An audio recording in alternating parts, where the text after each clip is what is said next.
The Young and the Restless spoilers shock full preview June 23 to 27. The golden sunlight streamed across the terraces of the centuries-old castle, casting long shadows over the marble floors and silk-draped archways.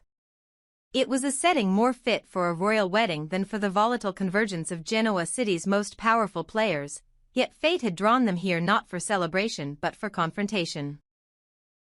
As car doors opened one by one on the gravel path outside, the air within thickened with tension, of secrets waiting to be unmasked, of scores yet to be settled, of games that had just begun.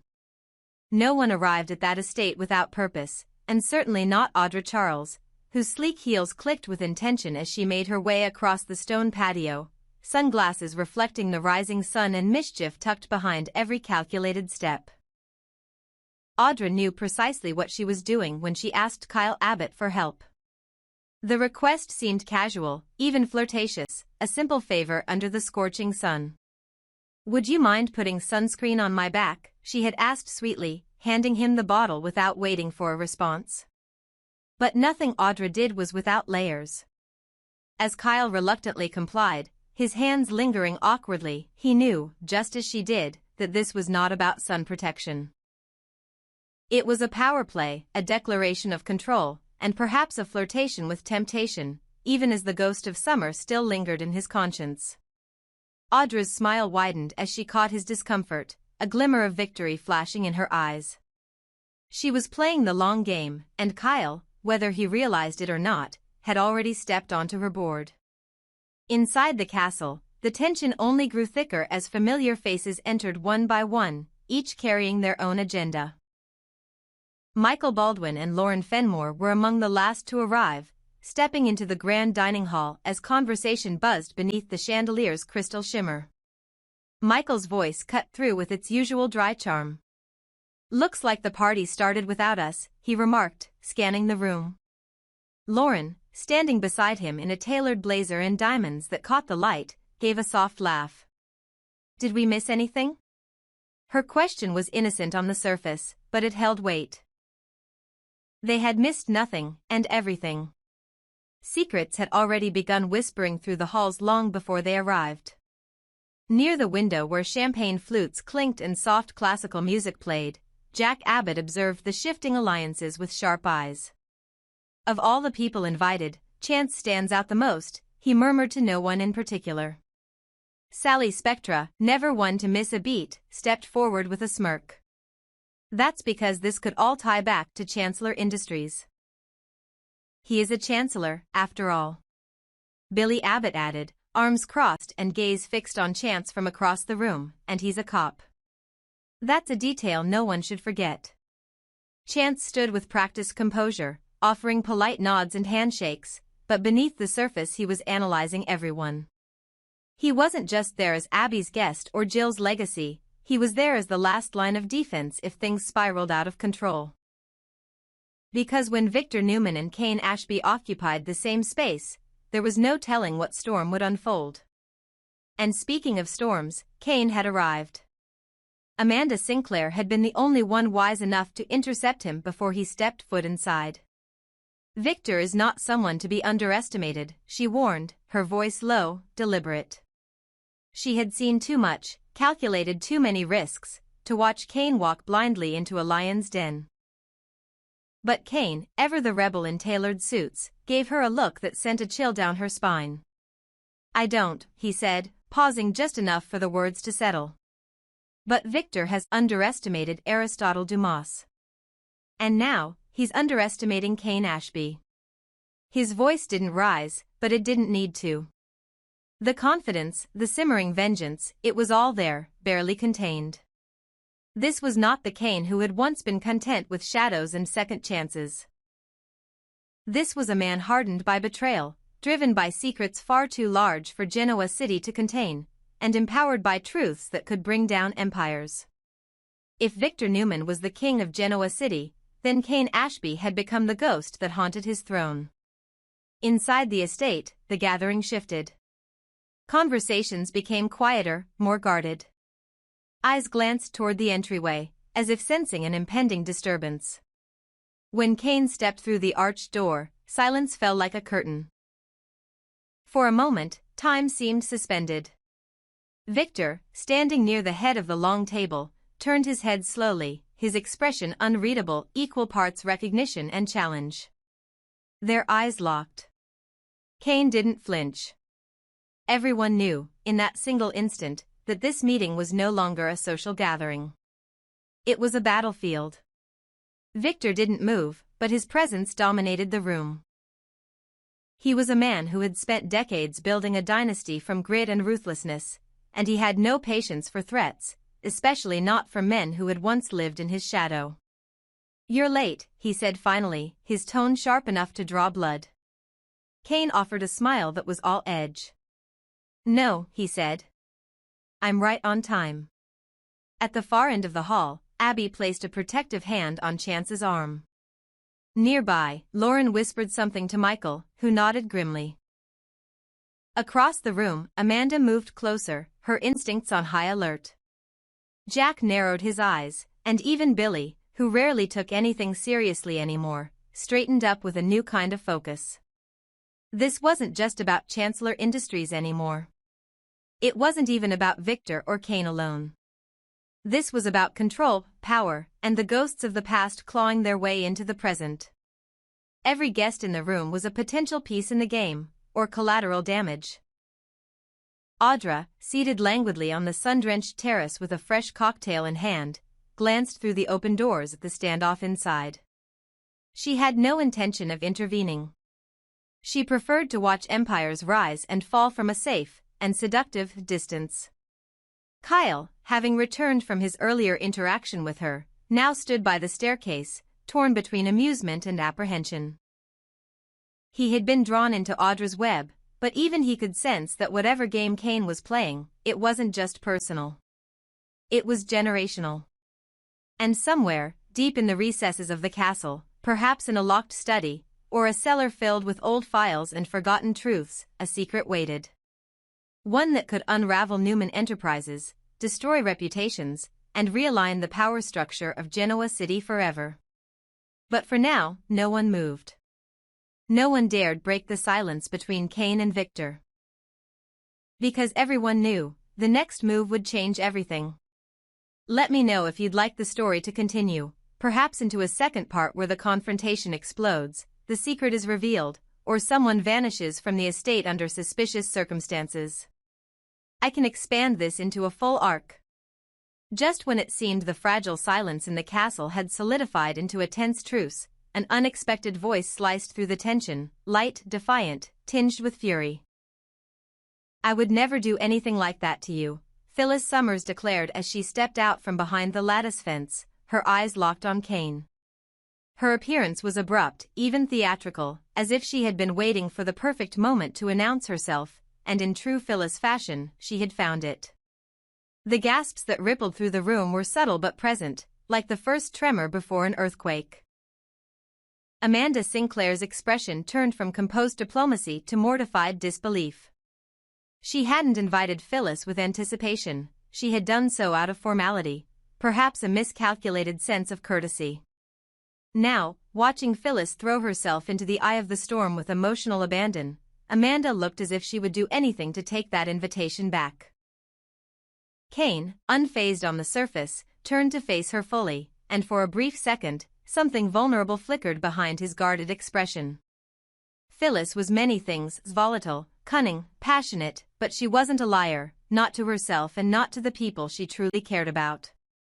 Her timing, however, was its own storm. As Amanda took a small step back, letting the tension play out without interference, the room suddenly began to divide. Not just into camps of loyalty, but into whispers of speculation. Who had betrayed who? What, exactly, had Phyllis just interrupted?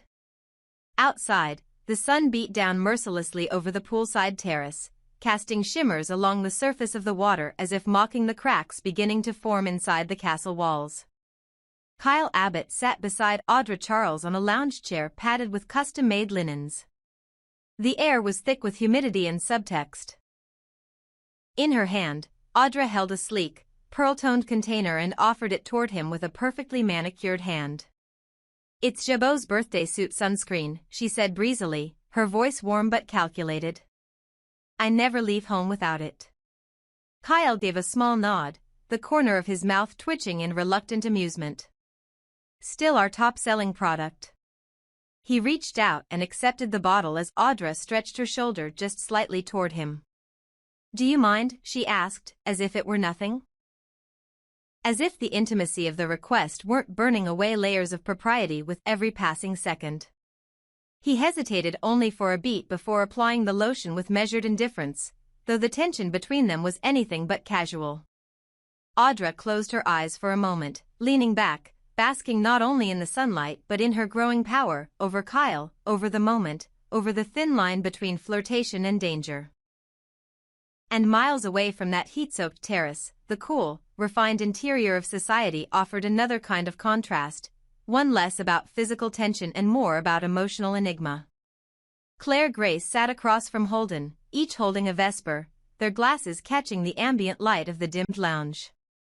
Her posture was languid, almost too relaxed, but her eyes told another story. There was a weariness behind them.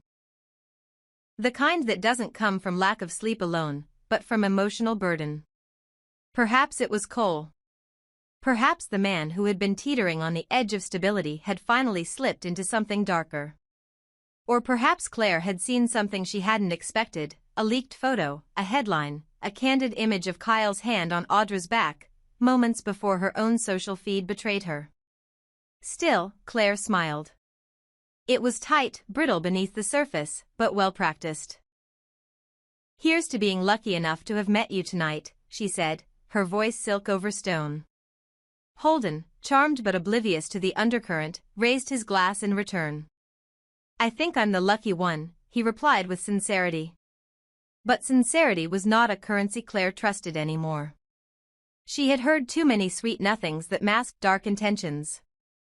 And while Holden seemed kind, stable, even, she had learned the hard way that even the brightest smiles could hide knives. As the night grew deeper, so did the fractures beneath every polished exterior.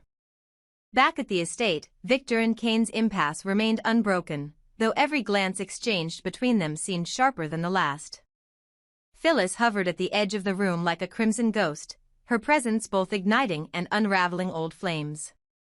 Amanda stood apart from it all now, calculating, watching, regretting.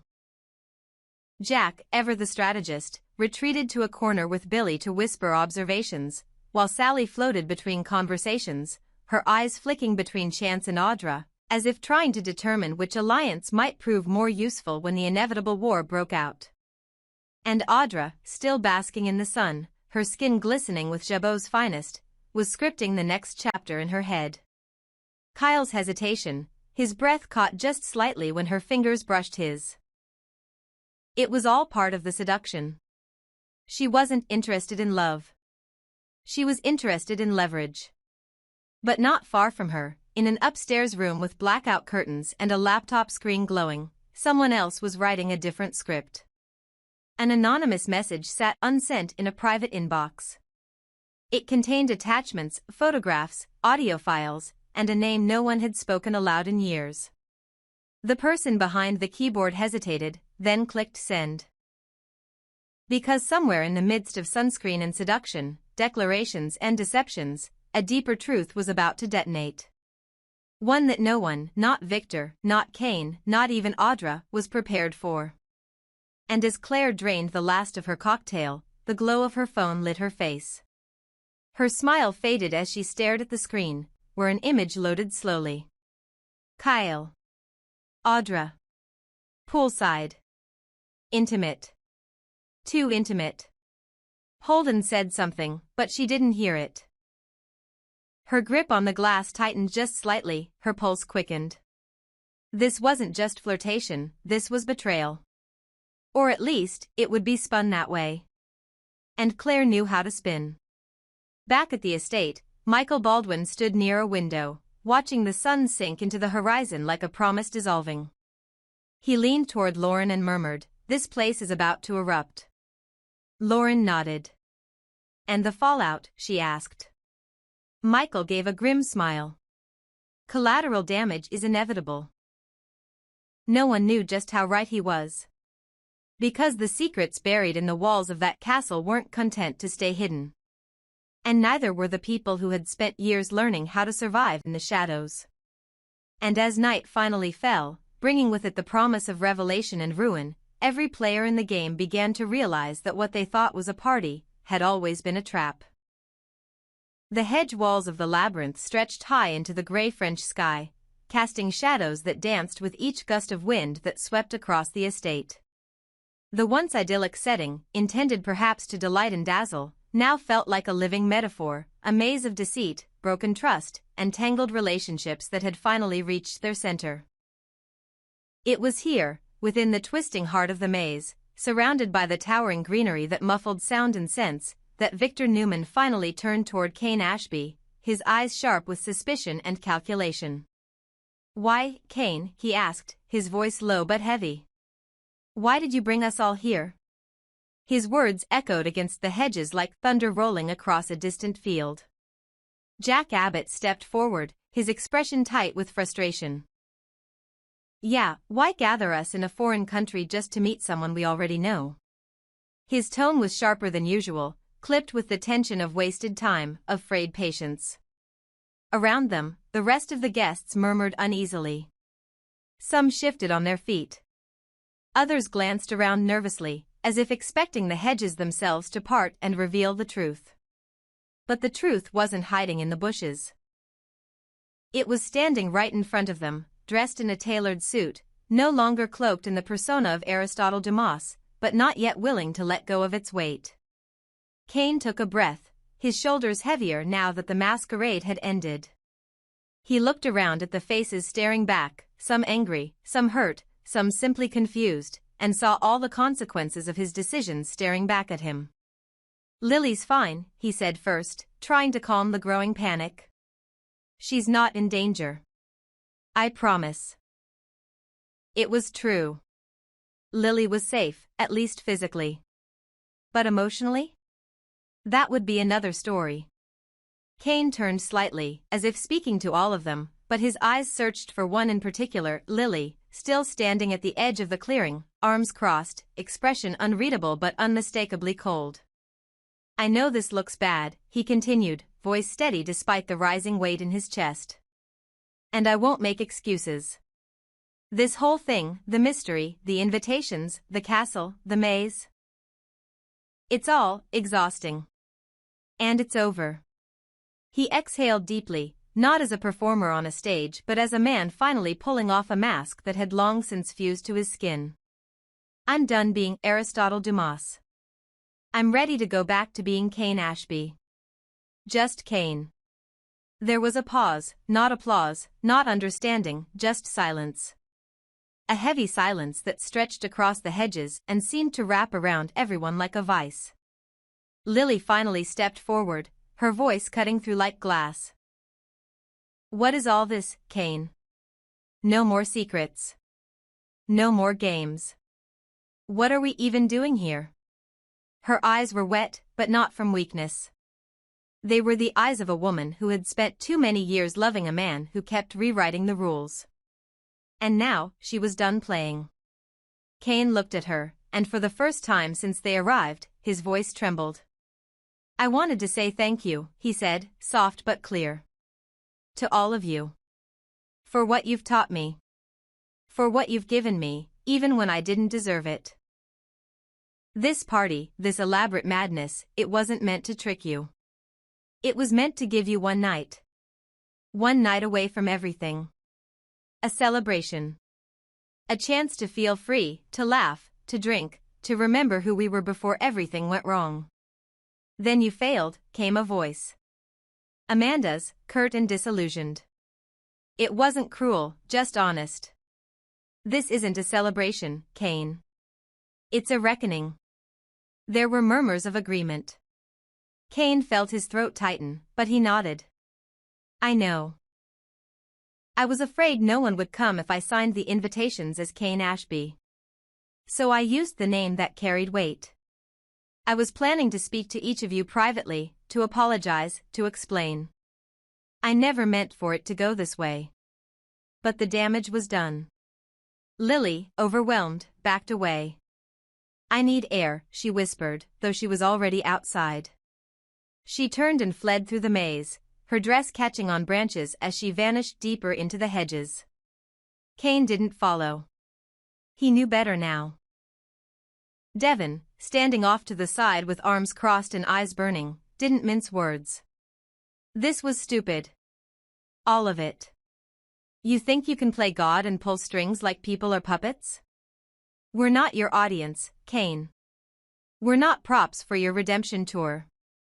With that, he turned sharply and stormed out of the clearing, footsteps angry, every movement a declaration. The group began to fragment. Some stayed rooted, unsure of what to do. Others drifted toward the maze's exits. Jack sighed and exchanged a look with Michael, who simply shook his head. Audra leaned against a hedge with crossed arms, watching the scene unfold like a live performance. Kyle stood beside her, silent, unsure whether to be angry or impressed. But Victor remained. The old lion hadn't said a word during the chaos. He had watched it all unfold with the measured calm of a man who knew how to wait for his moment. And now, he stepped forward, his expression unreadable. Cain, he said. Walk with me. It wasn't a request. The others knew better than to follow. When Victor Newman demanded privacy, he got it. Cain followed him through a narrow path of the labyrinth, their footsteps crunching on the gravel until they reached a secluded alcove where no one could see, no one could hear. There, Victor turned, and the full weight of his gaze landed squarely on Cain. I've had enemies, he said calmly. And I've had fools. I don't know yet which you are. Cain said nothing. He had no defense that would satisfy Victor. You impersonated a power you didn't earn. You played a long con, using our names, our trust. I've tolerated far worse from family, but you're not family. So give me one good reason why I shouldn't destroy you, right here, right now. With a phone call. With a signature. With a whisper. I didn't come for war, Cain said, voice quieter now. I came to let go.